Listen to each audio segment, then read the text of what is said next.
Big news, ಭಾಷಣ ಮಾಡದೆ ತೆರಳುತ್ತಿದ್ದ ರಾಜ್ಯಪಾಲರಿಗೆ ಅಡ್ಡಿಪಡಿಸಿದ ವಿಚಾರ, ರಾಷ್ಟ್ರಪತಿಗೆ ವರದಿ ರವಾನಿಸಿದ ಲೋಕಭವನ.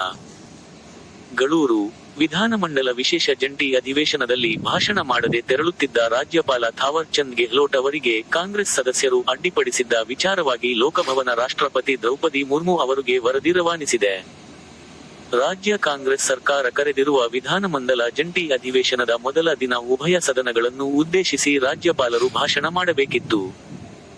ಆದರೆ ರಾಜ್ಯಪಾಲ ಥಾವರ್ ಚಂದ್ ಗೆಹ್ಲೋಟ್, ರಾಜ್ಯ ಕಾಂಗ್ರೆಸ್ ಸರ್ಕಾರ ಬರೆದುಕೊಟ್ಟಿದ್ದ ಭಾಷಣ ಮಾಡಲು ನಿರಾಕರಿಸಿ, ಮೂರೇ ಸಾಲುಗಳಲ್ಲಿ ಭಾಷಣ ಮುಗಿಸಿ ಸದನದಿಂದ ನಿರ್ಗಮಿಸಿದ್ದರು.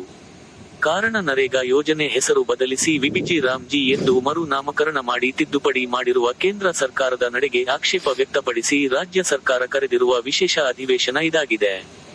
ರಾಜ್ಯಪಾಲರಿಗೆ ರಾಜ್ಯ ಸರ್ಕಾರ ಬರೆದು ಕೊಟ್ಟಿದ್ದ ಭಾಷಣದಲ್ಲಿ ಕೇಂದ್ರ ಸರ್ಕಾರದ ವಿರುದ್ಧ ಟೀಕೆಗಳಿದ್ದವು.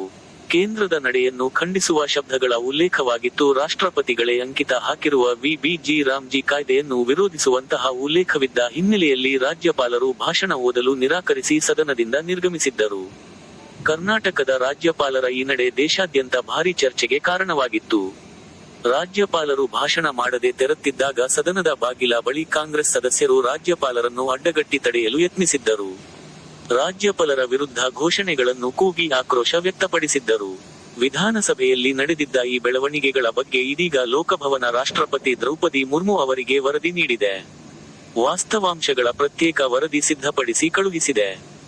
ರಾಜ್ಯದ ಬೆಳವಣಿಗೆಗಳ ಬಗ್ಗೆ ವಾರ, ತಿಂಗಳಿಗೊಮ್ಮೆ ರಾಷ್ಟ್ರಪತಿಗೆ ವರದಿ ಸಲ್ಲಿಸುವುದು ರಾಜ್ಯಪಾಲರ ವಾಡಿಕೆ. ಈ ಬಾರಿ ವಾರದ ವರದಿ ಅಲ್ಲದೆ ಪ್ರತ್ಯೇಕ ವರದಿಯನ್ನು ಸಿದ್ಧಪಡಿಸಿ ವಿಧಾನಸಭೆಯಲ್ಲಿ ಭಾಷಣ ಮಾಡದೆ ಸದನದಿಂದ ನಿರ್ಗಮಿಸಿದ್ದು, ಆ ಬಳಿಕ ಕಾಂಗ್ರೆಸ್ ಸದಸ್ಯರು ನಡೆದುಕೊಂಡ ರೀತಿ, ನಂತರದ ಬೆಳವಣಿಗೆಗಳ ಬಗ್ಗೆ ಪ್ರತ್ಯೇಕವಾಗಿ ವರದಿ ರವಾನಿಸಿದ್ದಾರೆ ಎಂದು ತಿಳಿದುಬಂದಿದೆ. ಜೈ ಕರ್ನಾಟಕ. ಹರೇ ಕೃಷ್ಣ. ನಮ್ಮ ಚಾನಲ್ಗೆ ಸಬ್ಸ್ಕ್ರೈಬ್ ಮಾಡಿ ಇನ್ನಷ್ಟು ಮಾಹಿತಿಗಾಗಿ.